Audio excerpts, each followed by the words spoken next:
السلام علیکم ورحمۃ اللہ وبرکاتہ۔ امید ہے کہ آپ سبھی خیر عافیت سے ہوں گے۔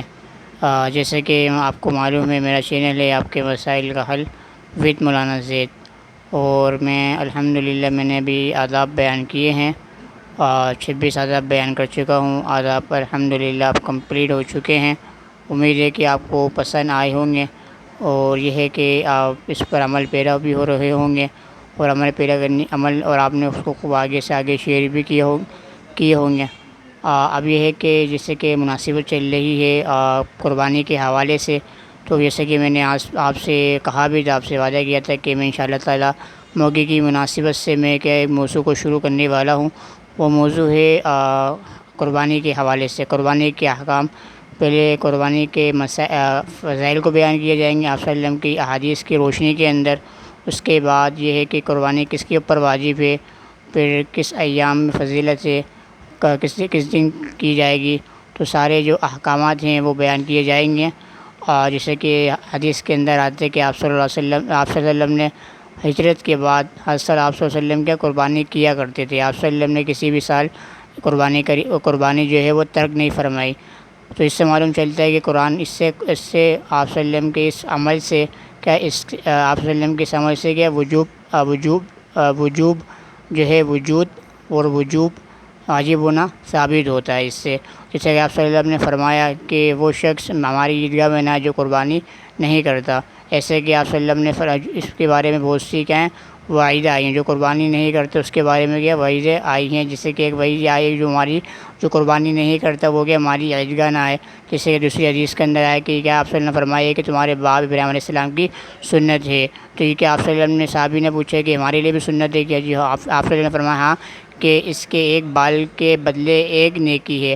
تو ان حدیث کی روشنی میں معلوم چلتا ہے کہ اس کی کتنی کیا ہے فضیلت ہے، اور آپ صلی اللہ علیہ وسلم نے اس کو کبھی بھی ہجرت کرنے کے بعد آپ صلی اللہ علیہ وسلم نے اس کو کبھی بھی ترک نہیں فرمایا۔ تو اس سے کیا ہے وجوب ثابت ہوتا ہے۔ تو قربانی کس کے اوپر واجب ہے، کس نصاب میں واجب ہے، تو اس کو الحمدللہ اب تفصیلی تھوڑا بیان کیا جائے گا۔ تو چلتے ہیں اپنے موضوع کی طرف۔ درود شریف پڑھ لیجیے۔ اللہم صلی علی محمد وعلی آل محمد کما صلیت علی ابراہیم وعلی آل ابراہیم انک حمید مجید۔ اللہم بارک علی محمد وعلی آل محمد کما بارکت علی ابراہیم وعلی آل ابراہیم انک حمید مجید۔ قربانی کس پر واجب ہے؟ چند صورتوں میں قربانی کرنا واجب ہے۔ کسی شخص نے قربانی کی منت مانی ہو تو اس پر قربانی واجب ہے۔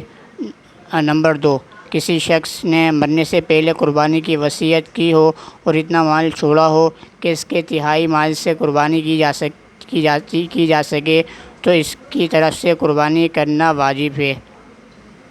جیسے کہ کوئی شخص اپنی منت مانگتا ہے کسی چیز کی کہ میں اگر فلاں کام ہو گیا، فلاں چیز میرا بیٹا ہوا، اگر منت مانگتا ہے تو وہ کیا اس کے اوپر واجب ہو جاتی ہے۔ یا کوئی شخص مرتے وقت اپنی وصیت کرتا ہے اپنے مرحومین کو، اپنے بچوں کو، اپنے اہل و عیال کو، تو اس کی وصیت کو پورا کرنا بھی کیا ہے لازم ہے۔ تو اس کی وصیت کو بھی کیا ہے پورا کیا جائے گا، اس کے اوپر بھی کیا ہے وہ کیا لازم اور واجب، یعنی کہ اس کے تہائی مال سے اس کی جو وصیت ہے اس کو پورا کیا جائے گا۔ جس شخص پر صدقہ فطر واجب ہے اس پر قربانی کے دنوں میں قربانی کرنا بھی واجب ہے۔ بس جس شخص کے پاس رہائشی مکان، کھانے پینے کا سامان، استعمال کے کپڑوں اور روزمرہ استعمال کی دوسری چیزوں کے علاوہ 52.5 تولہ چاندی کے مقدار کے مالیت نقد روپیہ مال تجارت یا دیگر سامان ہو، اس پر قربانی واجب ہے۔ مثلاً ایک شخص کے پاس 2 مکان ہیں، ایک مکان اس کی رہائش گاہ اور دوسرا خالی ہے، تو اس پر قربانی واجب ہے، جبکہ اس خالی مکان کی قیمت 52.5 تولہ چاندی کی مالیت کے برابر ہو۔ جیسے کہ میں نے کہا تھا کہ یہاں پر جو کہ مقدار ہے کہ جیسے کہ زکوٰۃ کی مقدار ہے کہ زکوٰۃ کی کیا 1 سال کا گزرنا شرط ہے، اور 1 سال کا گزرنا شرط ہے کہ اتنا مال ہو، اور کیا مال ہو اس کے اوپر سال گزر جائے، اس کے اوپر قربانی واجب ہے۔ اسی طرح اگر کسی شخص کا 2 مکان ہو، ایک رہائشی ہو اور دوسرا کیا وہ خالی ہو، اور دوسرا جو خالی ہو اتنی 52.5 تولہ چاندی کی مقدار کی رقم وہ کہ بقدر ہو تو اس کے اوپر بھی کیا ہے، اس کے اوپر بھی کیا ہے قربانی واجب ہوگی۔ تو یہ وہ صورتیں بیان کی جا رہی ہیں کہ قربانی کس کے اوپر واجب ہے۔ تو یہ جن کے اوپر قربانی واجب ہیں تو یہ وہ صورتیں بیان کی جا رہی ہیں۔ اب یہ کہ ایک مثال دے رہے ہیں تو انشاءاللہ تعالیٰ اس سے بات اور واضح ہو جائے گی۔ یا مثلا ایک مکان میں وہ خود رہتا ہو یا اور دوسرا مکان کرائے پر اٹھایا ہے تو اس پر بھی قربانی واجب ہے، البتہ اگر اس کا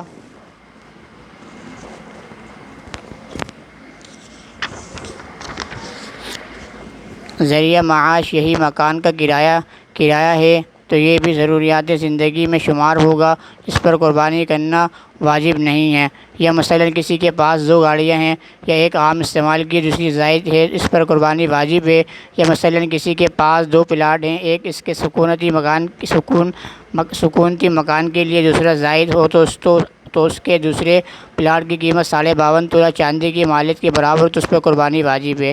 جیسے کہ یہاں پر بیان کر رہے ہیں کہ جیسے کہ کسی کے پاس 2 گاڑیاں ہیں، ایک گاڑی اس کے پاس جو ہے وہ اس کی یوز کے اندر ہے، دوسری گاڑی یوز کے اندر نہیں ہے، اور دوسری گاڑی جو یوز کے اندر نہیں اس کی مقدار 52.5 تولہ چاندی کے بقدر ہے، اس پر بھی قربانی واجب ہے۔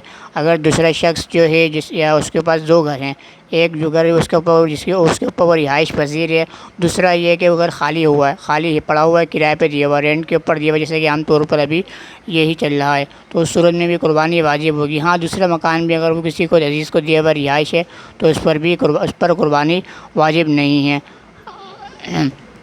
یا مثلا کسی کے پاس 2 پلاٹ ہیں، ایک عورت کا مہر معجل اگر اتنی مالیت ہو تو اس پر بھی قربانی واجب ہے۔ یا صرف والدین کی طرف سے دیا گیا زیور اور استعمال سے زائد کپڑے نصاب کی مالیت کو پہنچتے ہوں تو اس پر بھی قربانی واجب ہے۔ ایک شخص ملازم ہے، اس کی ماہانہ تنخواہ سے اس کے اہل و عیال کی گزر بسر ہو سکتی ہے، بس انداز نہیں ہو سکتی، پر اس پر قربانی واجب نہیں جبکہ اس کے پاس کوئی اور مالیت نہ ہو۔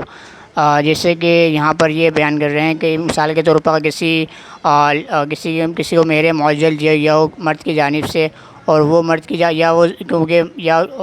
مہر معجل دیا گیا ہو، وہ مہر معجل زیور کی صورت میں دیا گیا ہو یا مالیت کی صورت میں دیا گیا ہو، مال اور زیور کی مقدار اتنی ہو کہ وہ 52.5 تولے کی مقدار تک پہنچتی ہو، تو اس صورت میں بھی کیا اس جو لیڈی ہے، عورت ہے، لڑکی ہے، اس کے اوپر کیا قربانی واجب ہوگی۔ یہ ایک ملازم ہے، اس کے پاس کیا تنخواہ وغیرہ ہے اور وہ کیا ہے اس سے گزر بسر کرتا ہو تو اس کے اوپر قربانی واجب نہیں۔ ہاں اتنی مقدار اس کے اوپر بچ جاتی ہے کہ جس کے اوپر وہ کیا ہے مقدار کو پہنچتا ہو 52.5 تولے چاندی کی مقدار کو، تو اس کے اوپر قربانی واجب ہوگی۔ ایک شخص کے پاس زرعی اراضی ہیں جس کی پیداوار سے اس کی گزر اوقات ہوتی ہیں اور وہ زمین کی اس کی ضروریات میں سمجھی جائیں گی۔ ایک شخص کے پاس بیل جوتنے کے لیے بیل اور دودھیاری گائے بھینس کے علاوہ اور مویشی اتنے ہیں کہ ان کی مالیت نصاب کو پہنچتی ہے تو اس پر قربانی واجب ہے۔ ایک شخص صاحب نصاب نہیں، نہ قربانی اس پر واجب ہے، لیکن اس نے شوق سے قربانی کا جانور خرید لیا تو قربانی واجب ہے۔ مسافر پر قربانی واجب نہیں۔ صحیح قول کے مطابق بچے مجنون پر قربانی واجب نہیں، خواہ وہ مالدار ہو۔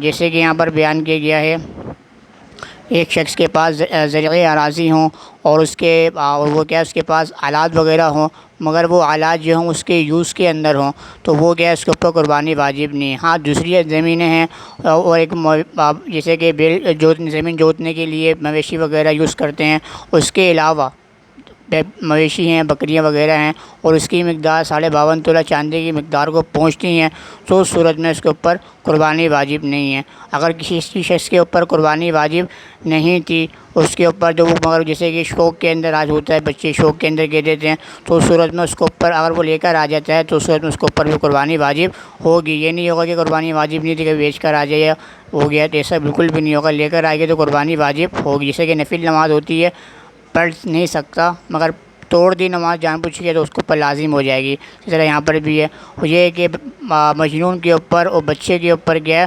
قربانی واجب نہیں ہے۔ تو یہ آج حدیث کی روشنی کے اندر فضائل بیان کیے گئے تھے اور اس کی کس کے اوپر قربانی واجب ہے، تو یہ ساری مثالیں ہیں جن کے اوپر قربانی واجب ہے وہ بیان کی گئی ہیں۔ امید ہے کہ آپ کو پسند آ رہا ہوگا۔ کیسے انشاءاللہ تعالیٰ یہ قربانی کی مقدار کیا ہوگی اور قربانی واجب کس کے اوپر ہوگی، اور آگے تفصیل سے میں اور واضح کروں گا اس کو انشاءاللہ تعالیٰ۔ اگر آپ کو کچھ پوچھنا ہے مجھ سے تو کمنٹس آپ کر سکتے ہیں، کوئی اگر کچھ نوٹس وغیرہ تو آپ سے ریکویسٹ ہے کہ آپ یہ کہ میرا چینل ہے آپ کے مسائل اور آپ کے مسائل کا حل وتھ مولانا زید، اس کو آپ خوب سبسکرائب کیجیے اور آگے شیئر کیجیے۔ کل انشاءاللہ تعالیٰ اس موضوع پر اور زیادہ لب کو شائع کروں گا انشاءاللہ تعالیٰ، اور آپ کی بات واضح ہو جائے گی انشاءاللہ تعالیٰ۔ میں آپ سے اجازت چاہتا ہوں۔ السلام علیکم ورحمۃ اللہ وبرکاتہ۔ اللہ حافظ۔